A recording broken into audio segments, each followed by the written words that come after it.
Hello everyone, आज की video में हम क्लास 9th की आपकी हिस्ट्री का चैप्टर फर्स्ट है फ्रांस की क्रांति, उसके 1 मार्क्स के क्वेश्चंस करेंगे जो कि बहुत इंपॉर्टेंट है आपके एग्जाम के अकॉर्डिंग।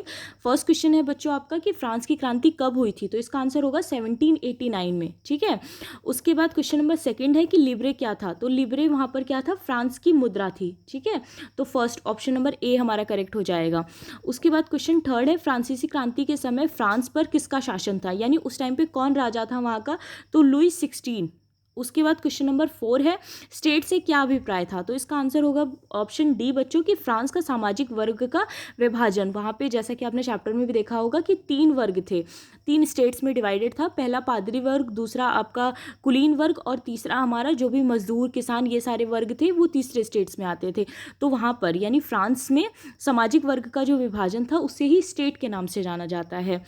क्वेश्चन नंबर 5 है इनमें से कौन प्रत्यक्ष कर था, तो प्रत्यक्ष कर हमारा टाइल है। 2 कर थे वहाँ पर फ्रांस में, एक ताइद और एक टाइल। तो जो ताइद है बच्चों वो अप्रत्यक्ष कर है, लेकिन जो टाइल है ये हमारा प्रत्यक्ष कर है। ठीक है, क्वेश्चन नंबर 6 है कि इनमें से कौन चर्च द्वारा लिए जाने वाला धार्मिक कर था, तो इसका आंसर होगा ताइद। ताइद जो था वो चर्च द्वारा लिया जाता था, लेकिन जो टाइल था वो राज्य द्वारा लिया जाता था। ठीक है, क्वेश्चन नंबर 7 है आपका कि 2 ट्रेजाइजेस ऑफ गवर्नमेंट के रचनाकार कौन थे, तो इसका आंसर होगा लॉक। ठीक है, उनके द्वारा लिखी गई थी ये लॉक। आप याद रखना ये क्वेश्चन अक्सर आ जाता है 1 मार्क्स में।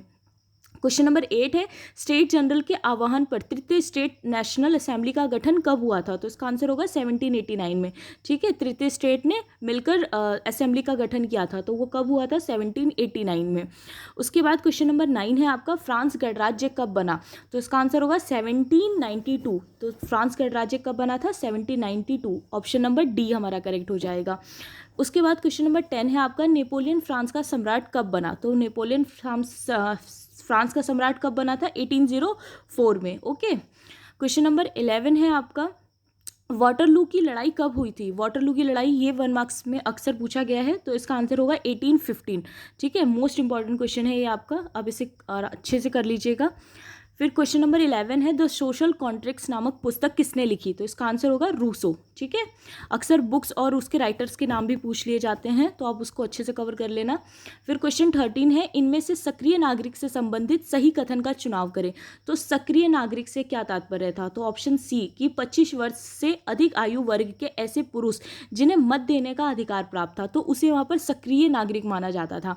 यानी 25 साल से ज़्यादा की आयु के जितने भी पुरुष होते थे, सिर्फ पुरुष, स्त्रियां नहीं, सिर्फ पुरुष को मत देने का अधिकार था। ठीक है, उसके बाद क्वेश्चन नंबर 14 है आपका जेकोबिन क्लब क्या था, तो इसका आंसर होगा कि जो छोटे दुकानदार और कारीगर होते थे उन लोगों ने मिलकर अपना एक क्लब बनाया हुआ था, तो इसे ही जैकोबिन क्लब के नाम से जाना जाता है। क्वेश्चन नंबर 15 है आपका लुई 16 के पतन के बाद छोटे दुकानदारों और कारीगरों के नेता कौन थे, तो इसका आंसर आएगा आपका सी मैक्समिलियन रॉबेस्पियर। ठीक है, रॉबेस्पियर जो थे वो लुई 16 के बाद वहाँ के कारीगरों के और दुकानदारों के नेता बने थे। क्वेश्चन नंबर 16 अब करते हैं आतंक का राज किसने स्थापित किया, तो इसका आंसर होगा आपका रॉबेस्पियर ने। ठीक है, उनका जो पूरा टाइम पीरियड था उससे आतंक का काल कहा जाता है, जो पूरा उनका 1793 से लेके 94 तक का काल था, इसे हम क्या कहते हैं, आतंक का राज कहते हैं। उसके बाद क्वेश्चन नंबर 17 है गिलोटिन क्या था, तो गिलोटिन क्या था बच्चों, ये सिर धड़ से अलग करने वाली मशीन थी। ठीक है, अगर कोई भी मतलब बात नहीं मानता था तो उसका सर धड़ से अलग कर दिया जाता था, यानी उसका गला काट दिया जाता था, तो गला काटने वाली जो मशीन थी उसे गिलोटिन कहा जाता था। ओके, क्वेश्चन नंबर 18 है फ्रांस में महिलाओं को मत देने का अधिकार कब हासिल हुआ, तो इसका आंसर होगा आपका 1946 में। ठीक है, 1946 में वहाँ पे महिलाओं को वोट देने का अधिकार मिला था, इससे पहले महिलाएं वोट नहीं दिया करती थी।